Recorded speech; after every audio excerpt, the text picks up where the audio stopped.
Right. Hello. It's the top of the hour, so I'm going to start talking um, while I hear WebEx popping away saying people are still joining. But as you come into the room, take a seat and shut the door behind you. This is a workshop on evolving routing security in the internet. We would normally hold this type of meeting as a side meeting at the IETF, but we saw some work and we thought, why not just get on and have a virtual meeting? I'm Adrian Farrell, and my job is simply to moderate and put this together. The purpose of the meeting is to bring some new ideas and discussion about secure routing in the internet, and bring in speakers who are not normally presenting their work at the IETF, and then to try to discuss the implications of this work for routing and for research. Notice this is not we intend to apply all of the IETF policies for contributions, patents, and code of conduct. This is known as the Note Well. You can find more details on the IETF website or at any of these links. The bottom line of it is, if you know of IPR that may affect the work that's going on, and you wish to contribute to this meeting in any way, you are strongly requested to disclose that IPR so that people know about it. At the same time, be nice to each other and behave well. Okay, this meeting will be recorded. If that's a problem for you, I suggest you don't speak. The meeting is now being recorded. It's also being streamed live on YouTube, and we will be making the recording available on our GitHub site along with the other materials.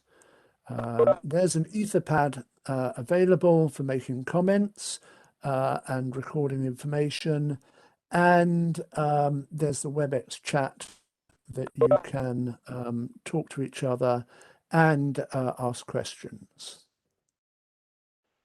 A little bit of context. The organizers, who are myself and Daniel King, have been looking at research into semantic routing and addressing, which is routing on IP addresses that have additional meaning assigned to them, and also routing on additional fields in IP packets.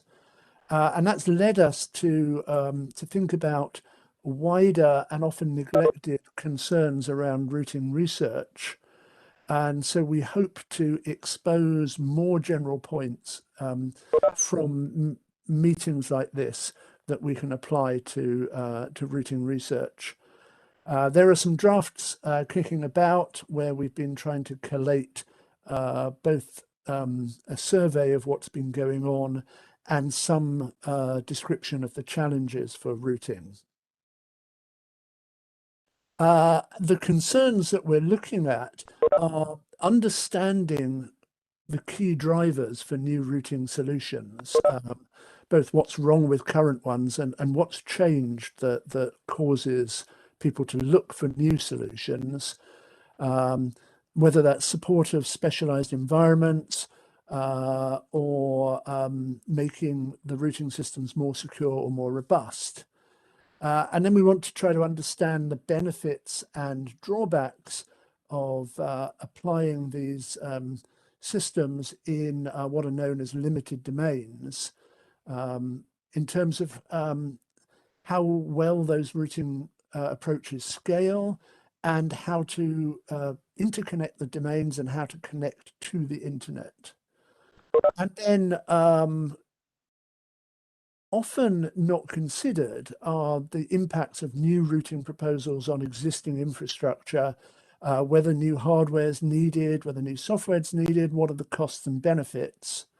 And then finally, where is a good place to discuss this research and how does it push forward into standardization? So today we have Andrei Robachevsky from the Internet Society, who's going to talk to us about manners, mutually agreed norms for routing security. That's possibly not new, but it's maybe new to a lot of technical engineers in the routing community. So I think that's going to be a useful foundation. And then Jan Wang is going to talk on the work he's been doing with Hubing Song on lightweight blockchain assisted secure routing. And then finally, Ilvan Simsek is going to introduce us to blind packet forwarding, and in particular on-demand blind packet forwarding. They're all sort of 20-minute slots, and we might not have time for questions, or we might, we'll see. But then we fold into a 25-minute open discussion where you can target questions at those speakers, or you can bring up other issues that are concerning you. And I will have this page of questions which we will either talk about or talk about other things according to what you're interested in. So I'm going to stop sharing here and allow Andrei to share, especially if I can find the share button, which WebEx has nicely hidden. There it is. Good. Over to you then, Andrei.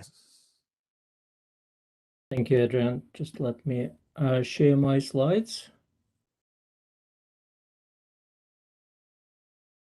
Okay.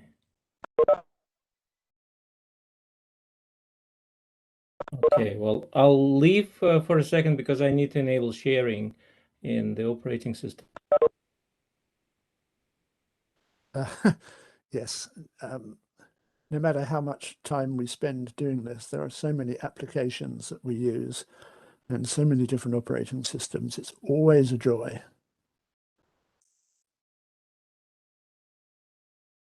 Hopefully he will rejoin us.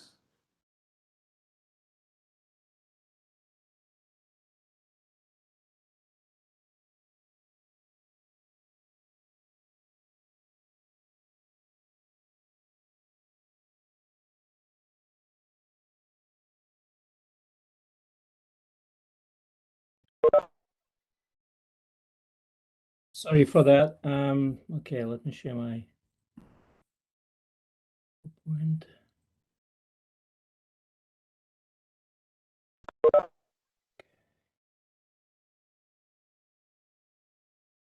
All right, can you see my slides? That is looking good. Okay, thank you. Apologies for some delay. So yes, my name is Andrei Robachevsky. I work at the Internet Society. I'm going to talk about mutually agreed norms for routing security. And this is not about technology per se, and certainly not about advanced research technology, but it is more about how technologies that we develop are going to be deployed and what's needed and why it's so hard.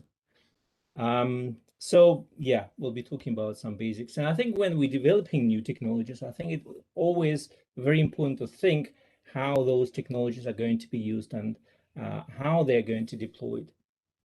So why is routing security so hard? Well, in the current internet system with 70 plus autonomous systems exchanging information using BGP about routing announcement, about routing reachability, each player can contribute routing security at the same time can cause an incident. I think most of them would like to have a more resilient and secure routing system because routing incidents are hard to debug and fix. So they would benefit from a more stable environment.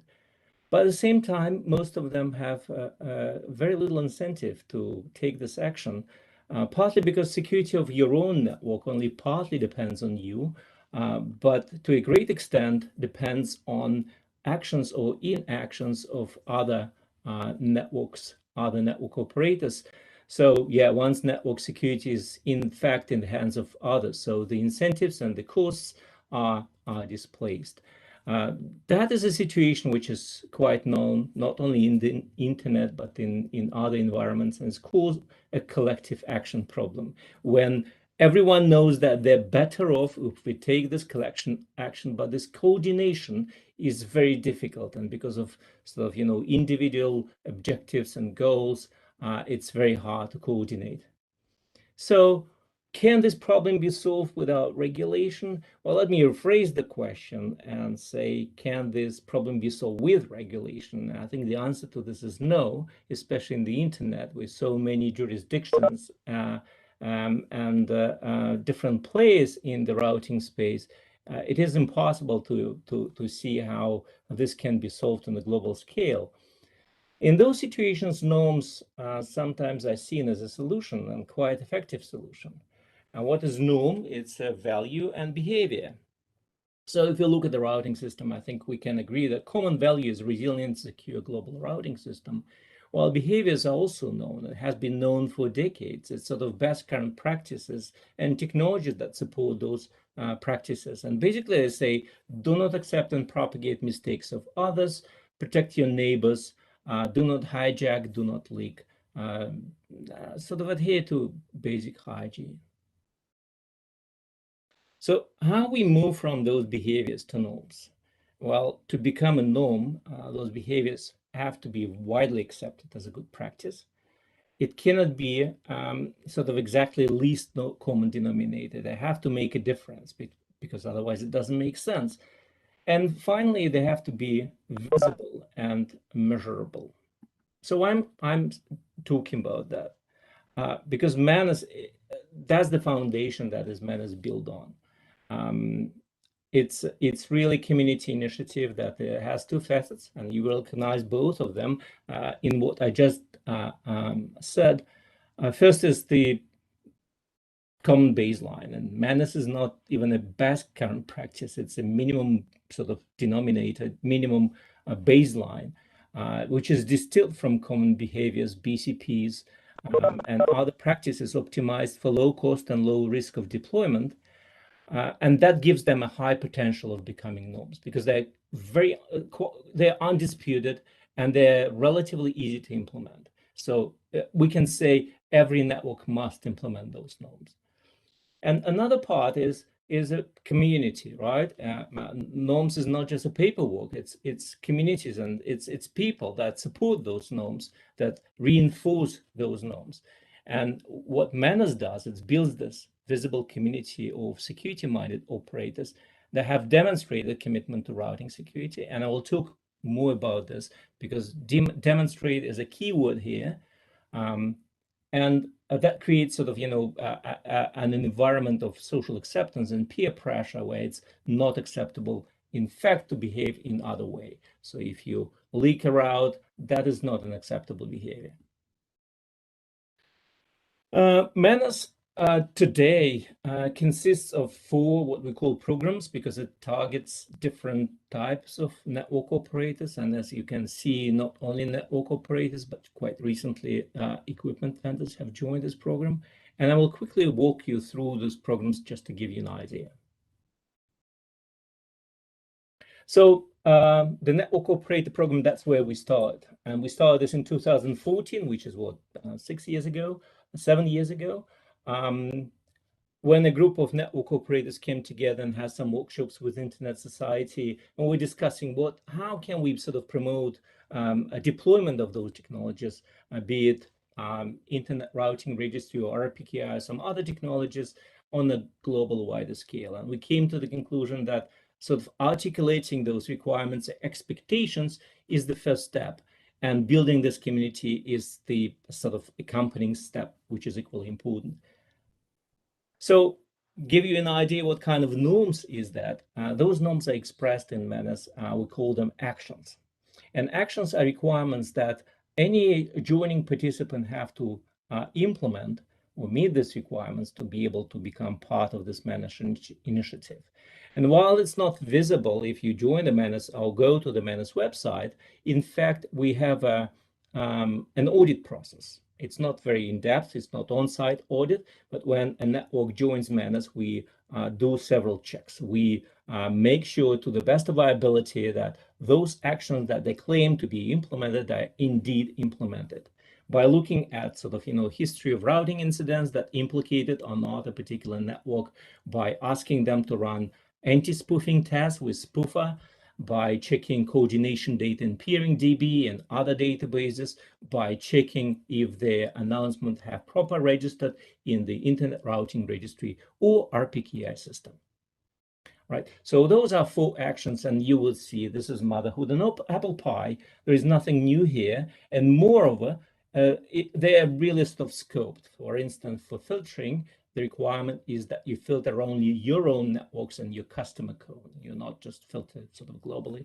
And for anti-spoofing, it's also focuses on some environments or topologies where anti-spoofing measures are quite simple to deploy. Now, with network operators have joining, we were looking for other partners, because for Manners, what is important that how we scale this up, right? We start with 9 operators, but there are 70,000 networks right now on the internet, and maybe not all 70,000 are equally important, but we can say at least 10,000 are very important networks that make routing decisions and can make a difference. So we'd like to have them on board, but it's still quite a leap from 9 to 10,000. So how can we scale? And the question here, who are our partners? And IXPs came to mind because they have local communities with common objective. That's what is needed for the initiative like Manners. And they can be partners because they can benefit from Manners by sort of promoting a common global reference point for routing behavior and implementing certain hygiene in their own environment. So we launched in 2018, we launched this new program, which was called IXP program, with 5 actions.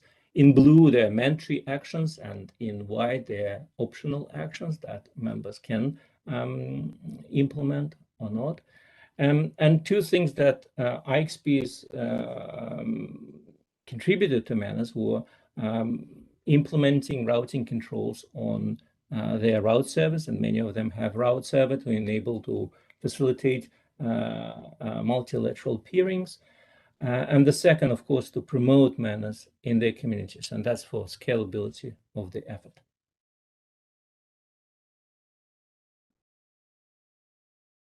The next step was to look at other players that can contribute to routing security and can, again, we're always thinking how they can contribute to scaling up the initiative itself. And CDN and cloud provides, while they were looking like, well, edge networks, but some of them are quite important and big edge networks. They have they're very attractive from the peering point of view. Many other networks would like to pair with CDN and cloud providers for performance reasons, for instance, and cost reasons.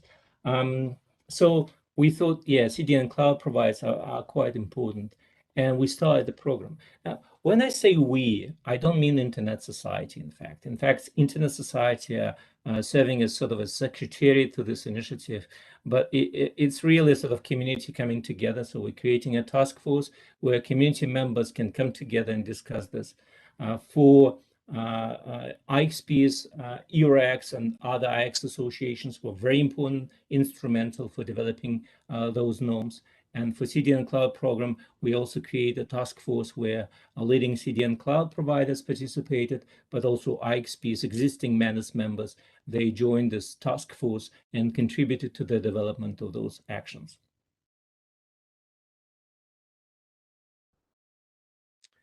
It was launched last year in March with 6 actions, and those actions very much resemble what you've seen for network operators, with the difference that they put requirements on their peering partners rather than customers. They usually don't have a lot of customers, but they have a lot of peering partners. And by imposing certain requirements which are in line with Manus, they promote Manus to their peering partners, and B, they enforce certain routing hygiene in these peering relationships.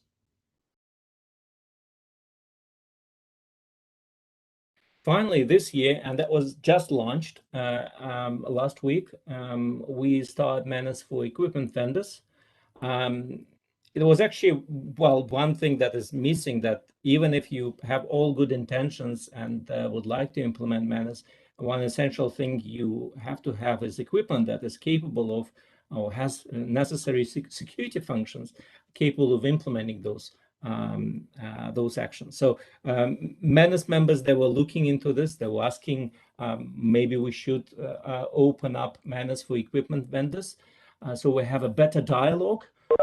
And the same came from equipment vendors. In fact, they would like to get closer to operators community and have a more close environment to discuss security aspects of their operations, either offer solutions or understand the priority of certain security features that they're implementing in their products. And the task force identified 5 main areas of cooperation that cannot be translated into actions.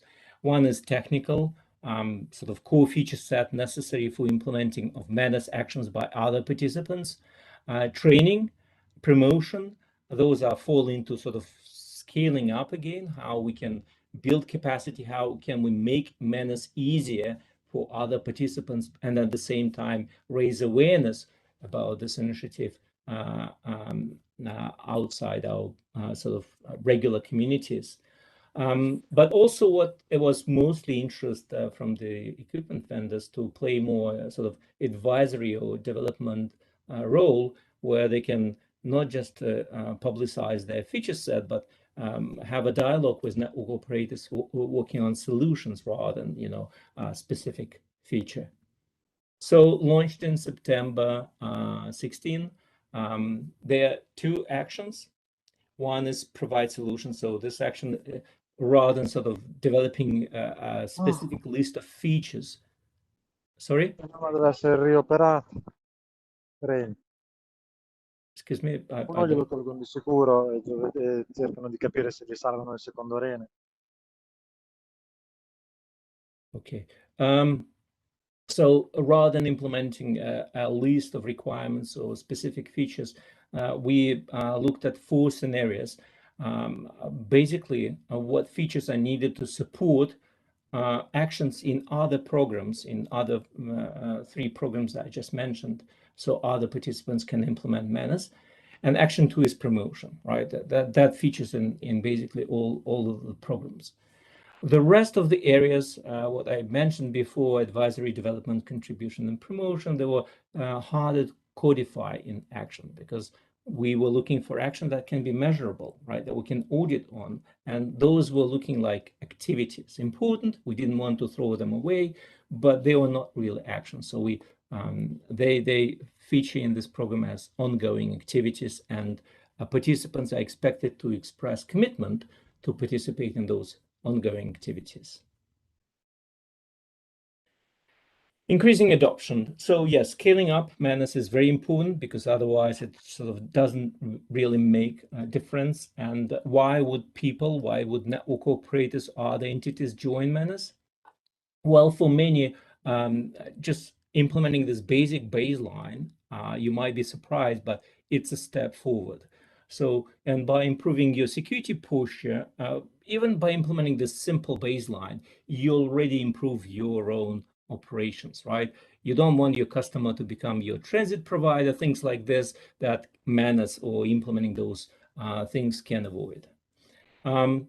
There is more and more expectation that a professional network behaves in a certain way. And I think joining manners can demonstrate that you are about or you're meeting expectations of this operator community. And also, while manners is not widely deployed, you can use manners as a competitive differentiator.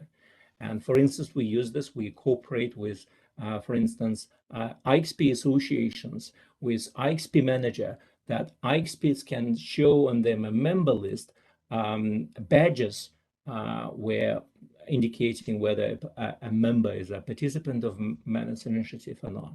And we also took into Peering DB to introduce similar badge there.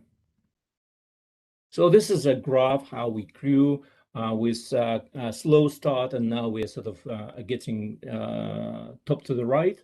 More than 700 participants in total, and we hope that in all programs numbers will go up and increase. Now, this, I have to apologize for this graph. This is pure speculation. There is no causality. There's correlation between some research we did on counting number of routing incidents and the number of members. We would like to believe that Menace and other initiatives that contributed to this. My personal perception that there is much more awareness of routing security and the need for routing security in the community that was before, maybe 5-10 years ago. Technologies that have been developed in the IETF are being more and more adopted. I'm referring to RPKI and route origin validation things. So this is sort of a graph that warming our hearts, but doesn't put us at rest. Now, I mentioned one thing is that Menace is not just a declaration of commitment. We do our best to check that those commitments, that participants that join Menace, they live up to those commitments. And they do this on ongoing basis. And for this, we created a tool called Menace Observatory, which uses publicly available data, which is based on passive measurements that allows us to actually manage what we call Menace readiness score for all networks on the internet. And yeah, those are requirements when we develop this measurement framework that should be transparent, passive, and evolving. We launched this 2 years ago, and it has two views. One is public view and private view for network for Menace participants that expose detailed information about particular network, individual network Menace readiness scores and their history, and detailed reports about the incidents. So this is a landing page. This is a public page, for instance, where a casual user can look at Menace readiness scores and evolution of routing security from a Menace perspective on the basis of country, region, sub-region, and so forth. You can look at the history. You can see how a particular network has developed over time. And we use this tool when we do audit. We see that, okay, well, it's not just yesterday they fixed their problems, but they showed a sort of systematic good behavior. And Menace participants, they get access to more detailed information about all networks, about all their readiness score, and that is to stimulate peer pressure. And we are working on the community to actually expose those Menace readiness scores publicly. So on the web page, when you go to the Menace web page, you will not see just a table with tick marks. Those actions are implemented, but you will see Menace readiness scores against those actions, which should improve on credibility and transparency of this effort. And I think that concludes my slide. If you would like to learn more, please go to this Menace website, or you can contact me, or you can ask questions if I have time for questions now. Thank you. Yeah, so thanks, Andrei. I think what we'll do is move along rapidly. There's been some discussion in the chat window, which you'll want to catch up with, but no outstanding open questions at the moment. So we'll catch extra questions in the open discussion at the end, and move on now to Jian Wang,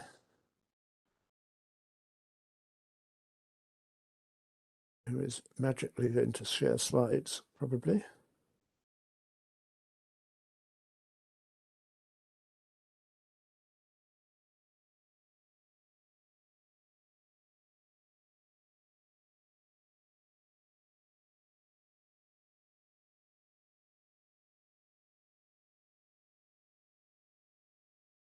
There we go.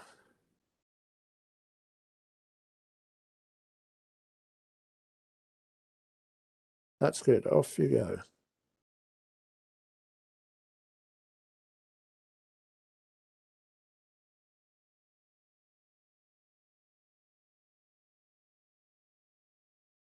You're currently muted.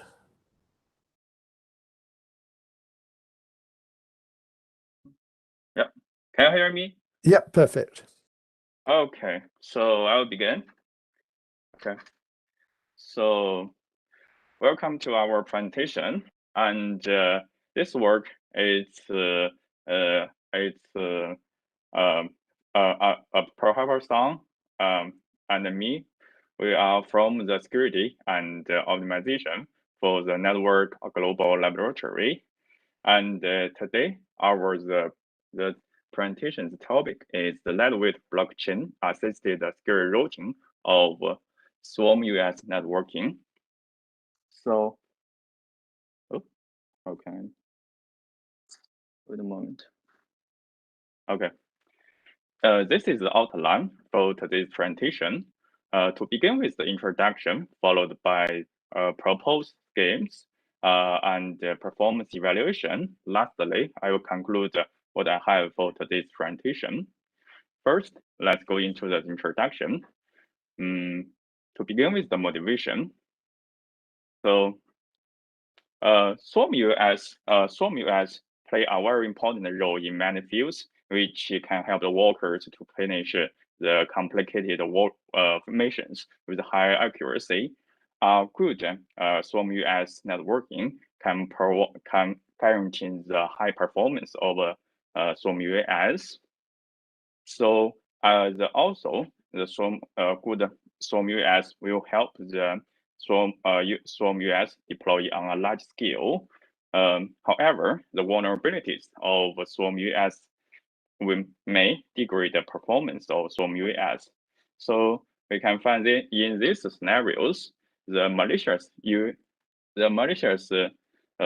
US are deployed in the Swarm US networking.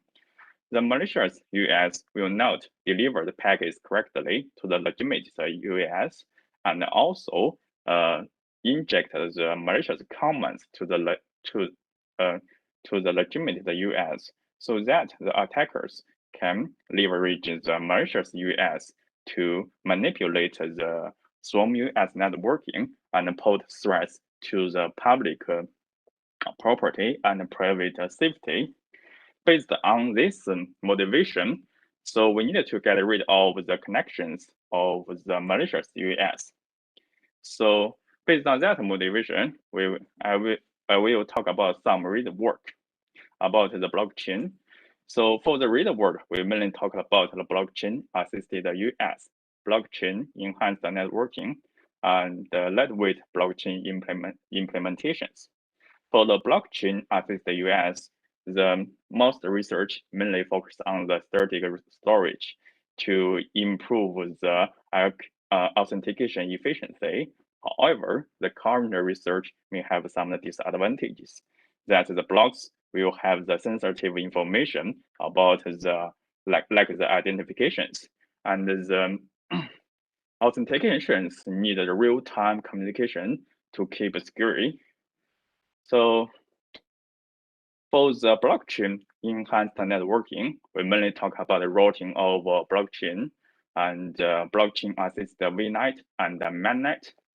For the routing of blockchain, the implementation mainly focuses on the digital currency, which is deployed on the P2P networking. The research most research can defend the denial of service attacks efficiently and effectively.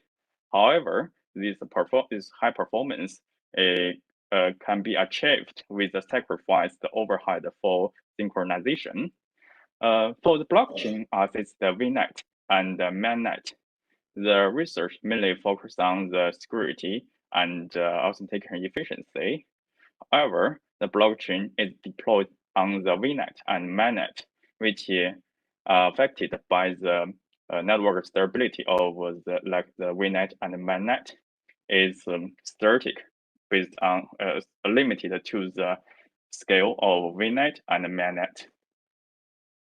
For lightweight blockchain implementations, this application mainly focus on the ground IoT applications. They can achieve the data integrity and reduce the overhead for the system with the efficiency. However, this application do not have a powerful competition and will spend lots of resource on the synchronization for the consensus. So we will talk about the introduction. In the next few slides, we will talk about our proposed schemes. To begin with the blockchain assisted security routing. In this scenario, we leverage blockchain to encrypt the routings for the SwarmOS networking. In this networking, in this SwarmOS networking, the legitimate US can identify the malicious US and do not send packets to the malicious US, and also do not receive the packets from the malicious US. Different from the conventional approaches, in this scenario, in our each legitimate US is considered as a container of a blockchain, and each blockchain just has its peers digest. So for each US, they are security. And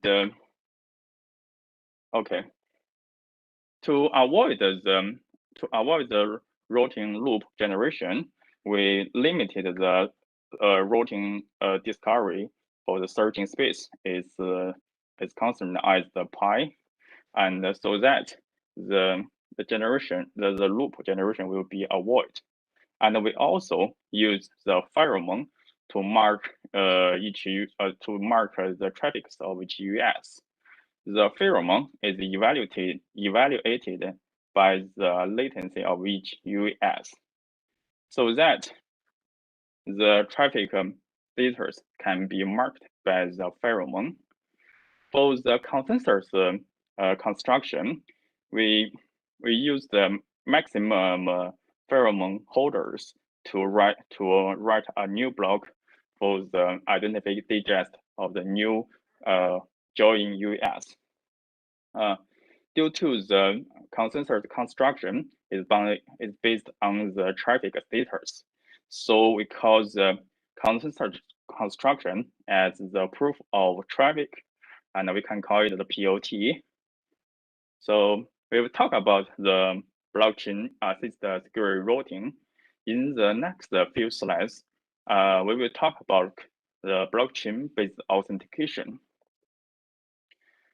For the blockchain-based authentications, if a joint US want to have access to the SwarmOS networking, they will have will have authentication.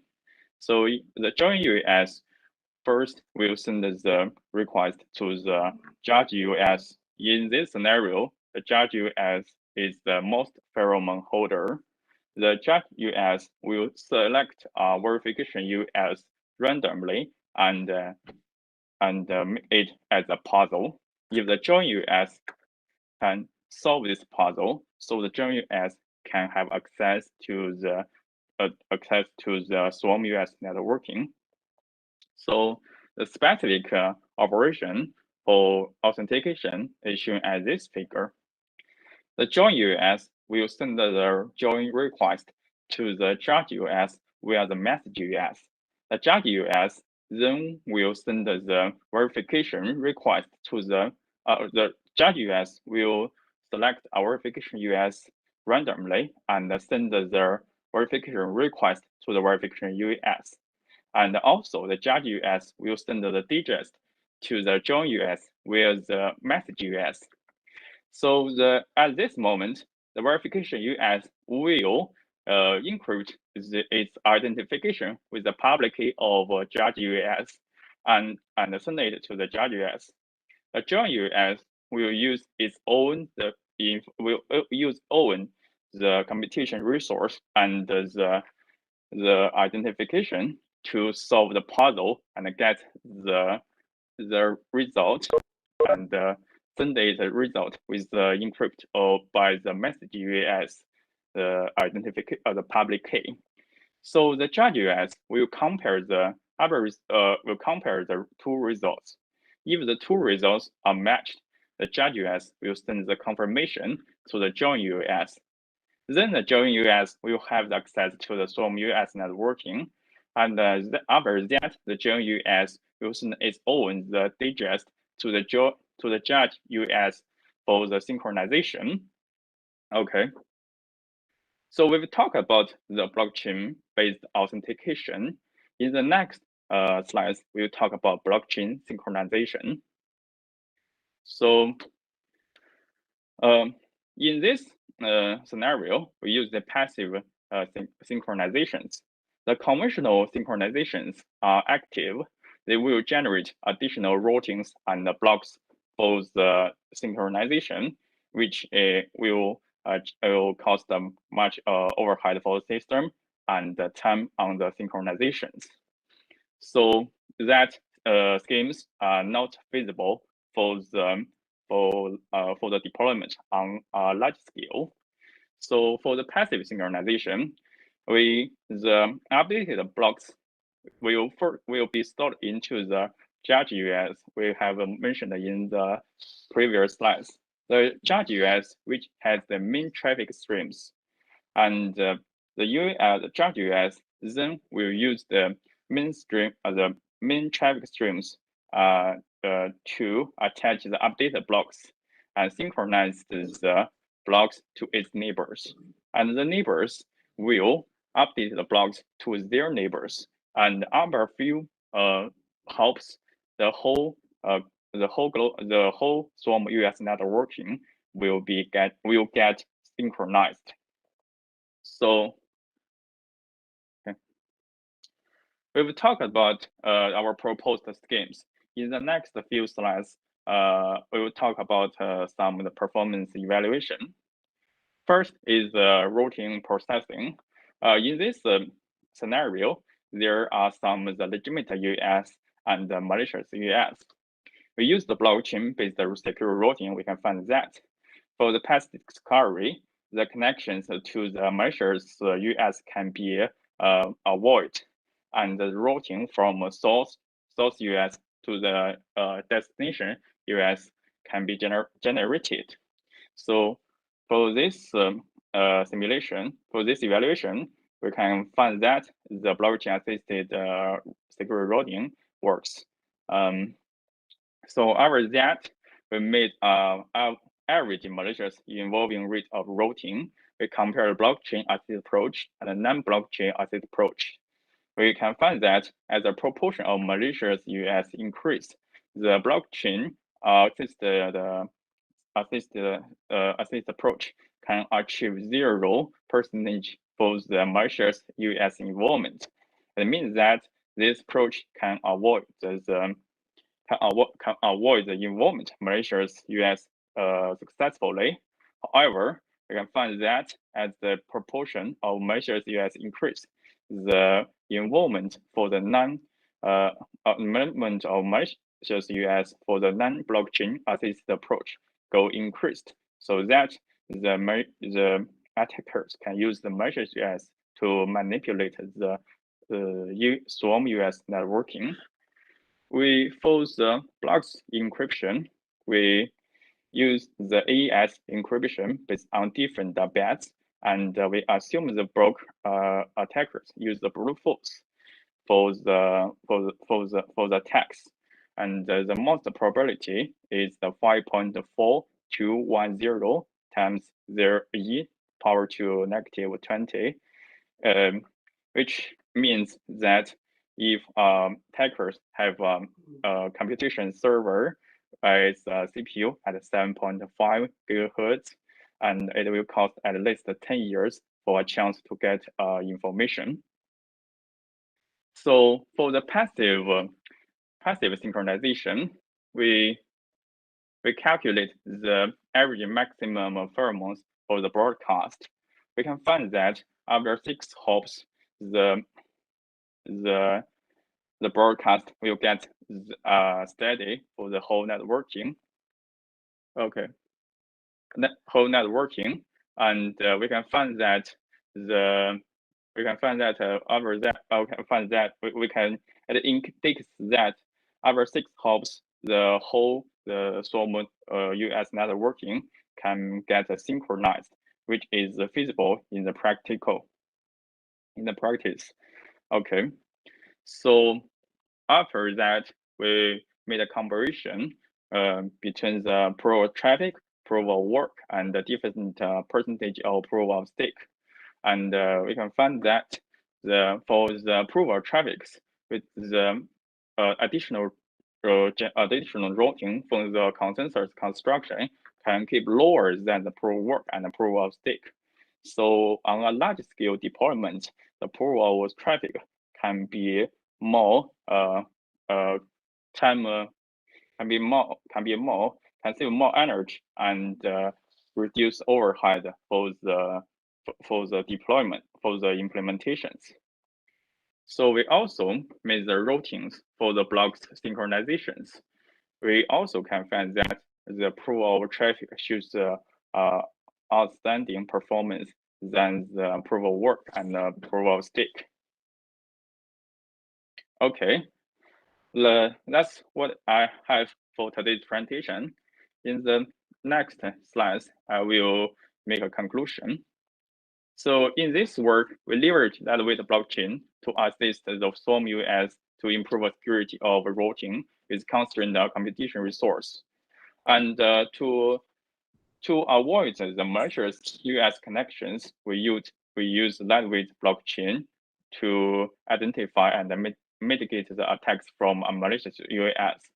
Different from the proof of work and proof of stake, we use the pheromone to mark the traffic status, and use the passive synchronization to get the global to broadcast the new blocks. So thank you. Any questions? So thank you, Jan. And I see Hubing has just posted a link to your paper. There was a question in the chat just to clarify the motivation. So exactly what problem it is you're trying to address here. I heard you and I read the slide as saying that the principal target you have is when there is a malicious member of a swarm. Is that what you're trying to capture and address? Yes. Okay. Yeah, we try to to get rid of the connections from the malicious UIs for the physically first, and after that we can identify the malicious UIs, and in the future work, so we can localization the malicious UIs and use some the countermeasures to drive them fly away the sensitive areas. Is that clear? That's clear to me, and people who've got the question can follow up in the chat window or in discussion later. So thank you, Jan, and thank you. And we will move on to Ivan. Okay, I'm trying to share my slides. Can you see any slides? It's got there. Yes, that's perfect. It's good. So, hello everybody, I am Irfan. First of all, I would like to thank you, Adrian, for the invitation to present my research work about blind packet forwarding, which was my PhD topic. In this talk, I'd like to present my last paper to this topic, namely on-demand blind packet forwarding. Yes, after a short motivation, I will introduce blind packet forwarding, shortly BPF. After that, I will present selective mass routing and fully BPF on demand and give some implementation details and discuss the evaluation results. Finally, I will close my talk with a short conclusion. Well, network address confidentiality, shortly NAC, classifies all third parties and nodes as adversaries and limits access to packet addresses in clear text excessively to communicating endpoints. NAC implies certain anonymity properties, namely sender-recipient and relationship unlinkability. These properties state that packets cannot be linked to source destination and to communicating endpoints. BBF realizes NAC and its unlinkability properties by redesigning packet forwarding and its associated network functions to blind once transferring and processing packet addresses in end-to-end encrypted form. BBF builds on located identifier bits, separating the locator functionality from the identifier, and BBF separately masks identifiers and locators to define two modes. Semi-BBF masks only identifiers, and so NAC and its unlinkability properties apply only to identifiers and communicating endpoints. Fully BBF masks both locators and identifiers. In this way, NAC and its unlinkability properties apply to both parts of addresses and communicating endpoints, as well as domains and local networks. But full blindness requires to set up and maintain mask routing tables in entire domains. This is a costly process, as we will discuss in the evaluation part of my talk. In principle, only nodes on the route between two communicating endpoints need to maintain according mask routing table entries. So this is the issue which on-demand BBF tackles and proposes approaches for different cases to selectively set up mask routing table entries. On the basis of these approaches, we will also discuss how to perform the fully blind packet forwarding on demand. Public key encryption with keyword search, shortly PEX, is the basic cryptographic algorithm used by BBF. PEX enables to correctly determine for two ciphertexts whether the clear text values are the same without decrypting the ciphertext. PEX defines these four methods. The first method generates a key pair. The method PEX encrypts a word with a public key. The method trapdoor generates trapdoor value for a word with a private key. For a given ciphertext and trapdoor value, the method test returns 1 if and only if their clear text values are equal. Otherwise, it returns 0. PEX encryption is not deterministic. That means the method PEX generates a new ciphertext for each encryption. So BBF defines a level-based hierarchical scheme. The top level of the hierarchy is called core, which is comparable with today's internet backbone. Nodes responsible for local networks are called edge nodes. Routing domains between the core and local networks can be conceived as access providers or enterprise networks. The levels are connected via level attachment points, shortly LAPs, acting as gateway nodes. Each LAP and node have a locator defining the position in the associated domain.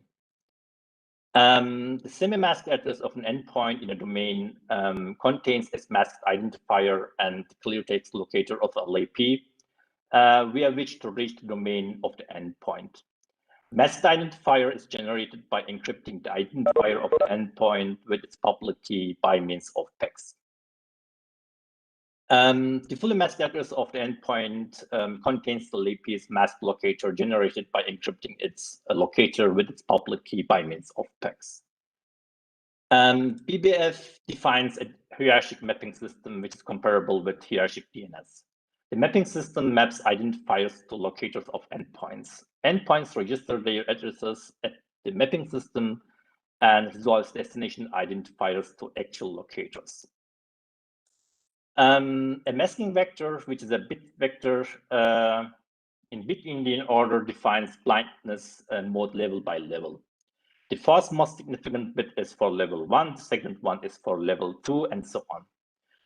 0 stands for semi-masking and 1 stands for full masking here. BBF defines 2 blindness taxonomies to specify the order for the bit setting. A masking rank specifies how many bits have to be set in the associated masking vector. The first digit defines the taxonomy, and the second one the number of ones. In taxonomy 1 and 2, a masking rank determines how many bits are set, beginning with the most significant and most least bit in the masking vector, respectively. A packet with a semi-masked destination address is forwarded by means of the conventional longest prefix matching. For forwarding a packet with a fully masked destination address, BBF redesigns the distance vector routing algorithm to blind one. A masking routing table entry for a node contains its masked locator and trapdoor, the distance to the node, and the number of the port we wish to reach the node. For the call start, a node encrypts its locator with its public key and generates trapdoor value for its locator with its private key by means of PEX. Nodes exchange their masked routing tables to update them. For an incoming update message, a node performs the test function for each entry in its own table and in the update message. The test function takes the trapdoors in the update message and the masked locators in the masked routing table as parameters. If the test function returns 1 for an entry, the entry is updated with the values from the update message. Otherwise, a new entry is created. Well, for an incoming packet, a node performs the test function with the masked destination locator and the trapdoor in each table entry. The packet is then forwarded via the port mapped in the entry for which the test function returns 1. At the destination node, the masked destination identifier is resolved to the MAC address of the destination endpoint in a similar way. So now let us look at the entire packet delivery in BBF on the following example. Here, the endpoint S wants to send a packet to the endpoint D. Source and destination addresses have to be masked according to these masking vectors. So source and destination addresses have to be fully masked in the domains at level 1 and 2, and they have to be semi-masked in the domains at level 3.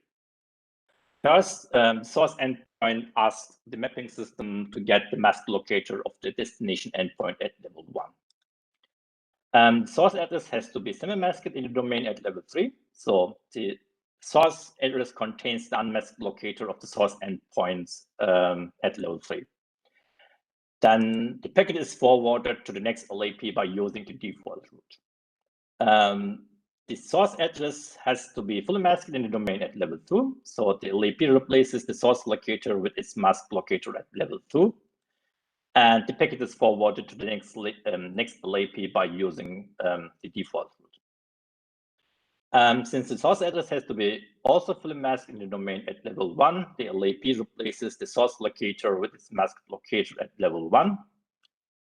After that, the packet is forwarded in fully masked manner to the destination LAP.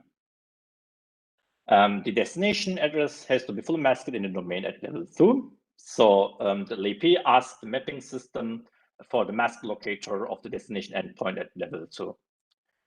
After replacing the destination locator at level 1 with the locator at level 2, the packet is forwarded to the destination locator in fully masked manner.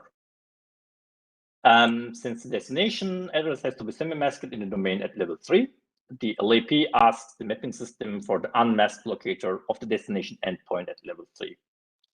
The destination locator is replaced with the locator at level 3, and the packet is forwarded to the destination locator in a semi-masked manner. After resolving the destination identifier to the MAC address of the destination endpoint, the packet is forwarded to the MAC address. So on-demand BBF provides selective masked routing for multiple cases we will look at on this example topology. In the first case, the node A wants to set up a masked routing table entry for itself at each node in the entire domain. For that, the node A first creates a masked routing table entry for itself, which contains its masked locator and trapdoor. After that, the node broadcasts an undirected setup message containing its masked locator and trapdoor and a random distance to itself. The random distance is needed for avoiding to disable the effect of the full blindness by exploiting unmasked routing table entries. So the neighbor node B receives this message and performs the test function with the masked locator in the message and trapdoor in each entry in its table.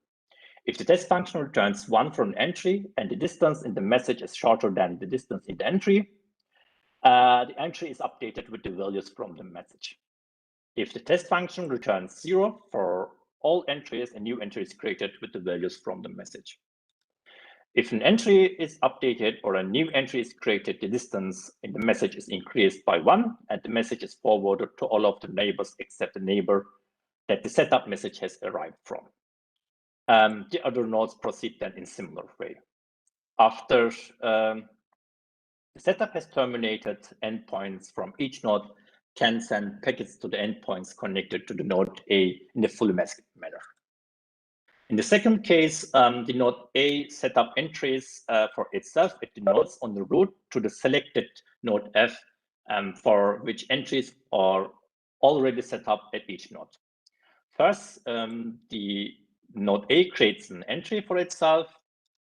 After that, the node performs test function with the masked target locator and the trapdoor in each entry in its table, and sends a directed setup message via the port mapped in the entry for which the test function returns 1. This message contains the masked target locator, the masked locator and trapdoor of the node A, and a distance to the node A. So the node B receives the message and checks whether it is the target node by performing the test function with the masked target locator and its on-tape trapdoor. The test function returns 0 at the node B. The node B creates a new entry or updates an already existing one for the node A. After that, the node B performs test function with the masked target locator and the trapdoor in each entry in its table. And the node sends the updated message via the port mapped in the entry for which the test function returns 1. So the target node F receives the message and the test function returns 1 at this node. Finally, the node F creates a new entry or updates an already existing one for the node A. So a blind route is set up between both nodes. That means endpoints connected to these nodes can communicate with each other in the fully blind mode. The third case is the same as the second one, but no entries are set up for the target node F. In this case, on-demand PBF uses the unmasked routing table entries, which are set up by default. First, the node A creates a masked entry for itself. After that, the node A sends a directed setup message containing the unmasked locator of the node F by the port mapped in the unmasked entry for the node F. So the node B receives the message and checks whether it is a target node by comparing the unmasked target locator in the message with its unmasked locator. Since this is not the case, node B creates a masked entry for the node A and sends the updated message by the port mapped in the unmasked entry for the node F. So the target node F receives the message and creates a masked entry for itself and for the node A. Now we have the same case as in the case 2. So the node F sends a directed setup message containing the masked locator of the node A as target locator. The other nodes proceed as in the second case and creates masked entries for the node F. So now let us look at the signaling for the full masking and blind route setup according to these masking vectors on demand of the source endpoint S. Here we have the third case. First, the endpoint S encrypts the identifier of the endpoint D and asks the mapping system to get the unmasked locator of the endpoint D at level 1. After that, the endpoint S registers its masked vector at the mapping system. After that, the endpoint S generates a masking request containing its fully masked address at level 1 and masking vector, as well as the masking identifier, the unmasked locator at level 1, and the masking vector of the endpoint D. Since the source address has to be semi-masked in the domain at level 3, the request is sent to the next LAP by using default route without setting up a blind route. The source address has to be fully masked in the domain at level 2, so a blind route is set up between these LAPs, and the request is sent to the next LAP. Since both addresses have to be fully masked in the domain at level 1, a blind route is set up between these LAPs, and the request is sent to the destination LAP. The destination address has to be fully masked in the domain at level 2.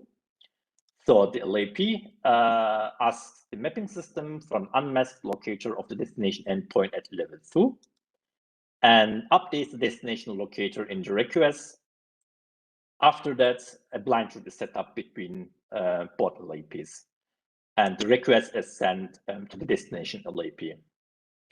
The next LAP asks the mapping system for an unmasked locator of the destination endpoint at level 3 and updates the destination locator in the request. Since the destination address has to be semi-masked in the domain at level 3, the request is sent to the destination endpoint without setting a blind route. After receiving the request, the endpoint D registers the masking vector at the mapping system. Finally, the endpoint D sends an acknowledgement packet to the endpoint S. The addresses of this packet are masked according to these masking vectors. Here I want to point out that the packet addresses are re-encrypted and text encryption is not deterministic. So the byte values of the addresses in the packets and in the masking request differ from each other. That means they cannot be correlated with each other. So the full blindness is still valid. So OLV OpenFlow replaces the time length value based mechanism in OpenFlow with an offset length value based proceeding. OLV Nox is the OLV OpenFlow compatible controller. On-demand PPF functionalities on the network side have been implemented by using OLV OpenFlow and OLV Nox. For the host side, a framework has been implemented, which is called Blind Network Stack, shortly BNS. BNS implements a basic network stack with a socket-like interface in the Linux user space. Prototype implementation has been deployed in this testbed topology emulated by Mininet. The topology consists of 5 domains at 3 levels, and each domain has 6 nodes and is managed by its own controller. So the prototype implementation has been evaluated by means of 2 scenarios. In the first scenario, the masked routing table entry setup times have been evaluated for the entire domain, and for the 3 cases, we look at within the domain consisting of 6 nodes, which we are seeing here. As we can see, the setup takes nearly 570 milliseconds for the entire domain, but just 40 milliseconds in the third case. In the second scenario, masking setups have been evaluated for the masking rank combinations in both blindness taxonomies. The masking setup times include the times for blind route setups, for mapping lookups at the LAPs, and for flow setups. Because of the mapping lookups, the masking rank for the destination address is significant for the masking setup time. So it applies the higher the destination masking rank, the more the masking setup time. Moreover, it's also significant whether to set up a bidirectional blind route in the core. So the masking setup times in the first taxonomy are higher than in the second taxonomy, since a bidirectional blind route is set up for each masking rank combination except the combination with the masking rank 0 in taxonomy 1. This is the case only for the masking rank combination 3 to 3 in taxonomy 2. So in this talk, we discussed that full blindness in a domain needs to set up and maintain masked entries in the entire domain, which is a costly process. To solve this issue, we look at on-demand BBF and providing selective masked routing and full blindness on demand. Moreover, we look at the performance of on-demand BBF by means of multiple evaluation scenarios. So in summary, it can be stated that on-demand BBF allows to avoid costly masked entry setups within entire domains in an efficient manner. So that's it from me, and thank you for your attention. So thank you, Evan. Since I've noticed a number of questions, and I've got them listed, and people can raise their hands in WebEx. But since you're there, Evan, maybe you'd like to handle a question from Scott Fleurer. Scott, if you can pose that. Okay, maybe I missed that completely. Hello? Yeah, go ahead. Okay, yes. From at least in the first scenario, I thought it seemed to indicate that you performed a test operation on every single packet during what being forwarded. Did I completely misunderstand that? Yes, but at the beginning of setup of flows, you have to do the test function hop by hop. Okay. But after you have set up flows, you don't have to do the test function more. So you don't mind if they can correlate packets within the same flow, but you just don't want them to know where they're going. Is that what you're saying? Yes, if you re-encrypt the packet addresses, the byte values are changed. That means you cannot correlate the packet addresses with each other. Okay. The test functions that I know of are actually rather expensive. Is that actually reasonable to do on every flow setup? Yes. If you have to set up flows, for example, for a new communication of two endpoints, you have to set up new flows for this communication. And in this case, you have to do a test function not on each node, rather just on LAPs. After that, okay. Yes. Yeah, thank you. You can go on to the next question. Okay, thanks. And since Evan is still standing up, Antoine had a question as well. Okay, I have to find. Okay. Yes. In fact, what I'm wondering is that in your system, you blind the address with a public key from the node, and if the keys are not rotating often, how do you prevent against the fact that instead of basing on the address to identify a source or destination, you use the ciphered version of the source and destination address just to perform the same kind of attacks that you would perform to de-anonymize communication in a regular routing system? I don't know if I did understand your question correctly. You mean the nodes need the public keys of each other, so they can be they can update their tables?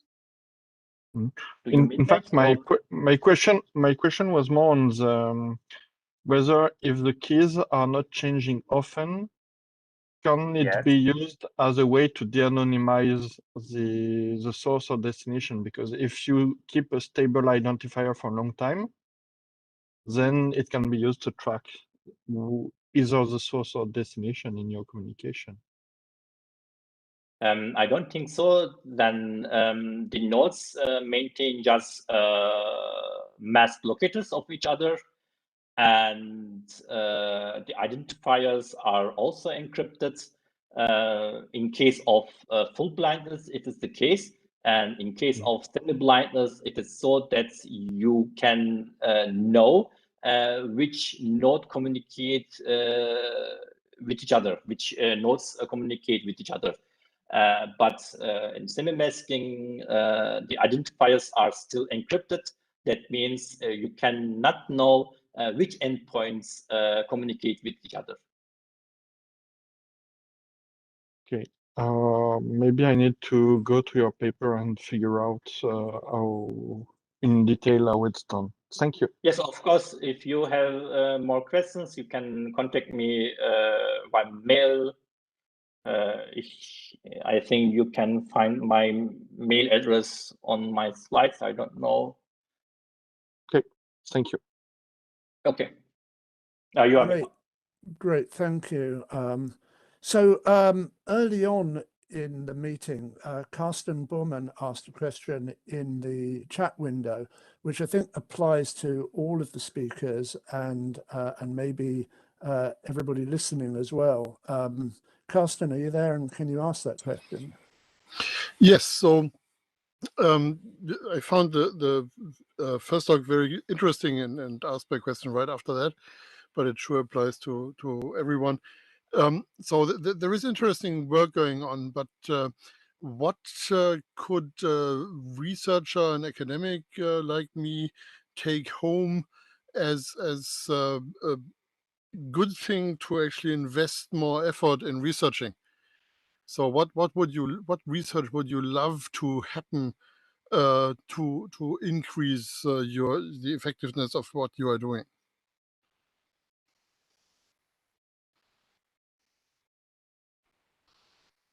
So I guess that's a question to any of you who want to jump, but since it was triggered by Andre, maybe Andre would like to. Sure, I can jump in. Well, one thing, Carsten, good question. I think one thing I would mention that when we talk about new technologies and new scenarios, especially when we plan to this technology to be applicable to the global internet, I think deployment or diffusion of those technologies is the main challenge. Some of those solutions, although very nice in sort of theory, they never see the light of the day because of these socioeconomic factors that really prevent them. And this is maybe not a task of networking researcher to look into this, but I think this sort of analysis would be very important. And also on other another angle is even innocent proposals may may even damage the internet because of the deployment. I think we know some of the protocols that takes very long to deploy and create certain level of fragmentation in the internet, for instance. So those factors, I would say, sort of practical application of this and how incremental, if there's value in incremental deployment, if incremental deployment is possible at all, and what economic forces will stimulate that. Because if there are no economic forces, what other forces we are thinking about? I find the deployment issue most interesting. So one problem we often run into is that people have been thinking through socioeconomic factors, but there is a weird interaction between seemingly inconsequential details of the technology being used and that socioeconomic factors. So maybe I can read your statement as find out more about unintended consequences, places where things failed, maybe for some entirely trivial technical issue that didn't consider the socioeconomic factors. So that's one message I will take home. Yes, I think that's correct. And also, I think being more explicit about a deployment scenario, and the deployment scenario, I think, should be considered sort of at the same time as the technology itself. Thank you. So, Jan or Ivan, is there collaborative work that you would like to see people picking up and contributing to your research? Yes, Yes. Can you hear me? Yeah, sure. Yeah. For our research, we do lots of the the SOM-US networking, and we also combine the machine learning and the 5G technologies to explore the security routing for the SOM-US networking. And currently, we have seen many good solutions and routing algorithms for the SOM-US networking. But lots of them is hard to deploy on a large scale. We know that the constraints of the US is still serious for the power and the communications. And besides that, some of the large deployment for the 5G technologies, they're open and have the high throughput for the communications. So for the attackers, for the malicious operations, they also have the confidence to manipulate everything. So we need to do some the combination of the machine learning and 5G technology to enhance the security of the SOM-US networking. Yeah, I mean we are welcome the more researchers and the academic staff and some engineers to join our the research. We believe we can make something with more people collaborations. Thank you. Thank you. Thanks. And So Evan, you managed to do your whole PhD in 20 minutes. So we do wonder what the other 3 years were spent on. But what else would you like people to help with? well, it was, as I said, it was my PhD topic, and that means it was no cooperation. In my case, I was alone there, but I was working at a project called German Lab. There was a topic, the future network architectures, and this time I have defined the problem, or let's say the issue, which I have tackled in my PhD time. But after that, it was no cooperation in my case. Yes. But now you could. Pardon? Now you actually could cooperate. So what would you like other people to do on top of your shoulders, standing on your shoulders? Okay. What would be the yes, next yes, I see. questions? Yes, I see the question. Yes, I see the question. So I have to say, it is just the beginning. What I have done in my PhD time. You can, of course, extend this approach by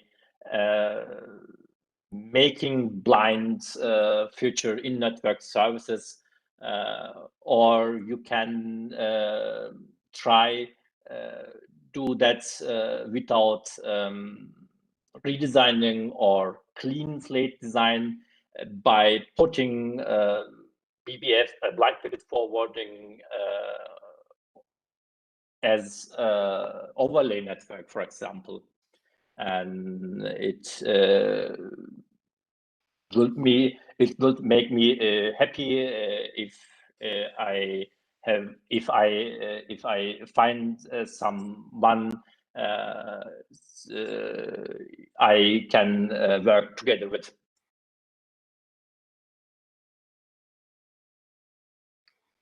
Thank you. Okay, thanks. So we still have a few minutes left. Alex Clem had a question during Jan's presentation. Are you still with us, Alex? Yes, I'm here. Yeah, this was just more detailed questions regarding the blockchain presentation. And basically, in one of the diagrams, it showed that basically this was actually slide 19. It showed that actually this helps, how the scheme helps protect against malicious UASs. But this showed actually the curve was actually a little bit strange because it showed it going straight up, including when you had a majority of malicious UASs. And I thought that basically with blockchain, clearly basically this only works when you are basically when the majority actually have integrity and the attackers are in the minority. And so I reconciling this. This was this slide here, right? It shows that down your x-axis shows all the way from 90% of malicious UAS is how it keeps improving. And I'm not, yeah. Anyway, I don't, I don't follow this. I can explain. Yeah, you mean now the consensus for the proof of work and the proof of stake. Yeah. Yeah, they get the majority for the SOM US for the networking, so they can have the priorities, so update the blocks and get the manipulations. So, but we also can know that if the attackers want to manipulate this networking, they just to increase the amount for the members. Once the proportion of the malicious the members is over the threshold for the consensus construction, so the whole networking will be manipulated by the attackers. So I'm not sure is that safe for the ground nodes, but for the aerial the equipment that is dangerous. So the most the safe, the secure, the application, the approach is to get rid of the connection from the malicious US. Even they have the majority of the members for the SOM networking. That means that the legitimate the US do not just get the connections to themselves. Is that clear? So in this scenario, maybe I need to look at the paper there, but I still think basically if you have, for instance, whatever 90% of UASs being malicious and collaborate against the 10% which are not, I'm not quite sure how this keeps getting more secure, right? With what you are. Yeah, it means that the legitimate US can find the legitimate the US. So even there are lots of the malicious US want to get the manipulation for the networking. We still not can identify that is not the legitimate US for the communications. So we can, based on that, we can assure the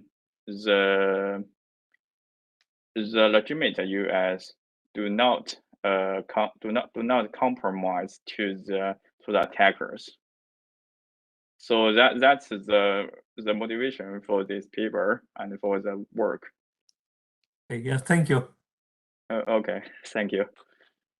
So I think we can squeeze in one more. Tullis had just put himself in the queue.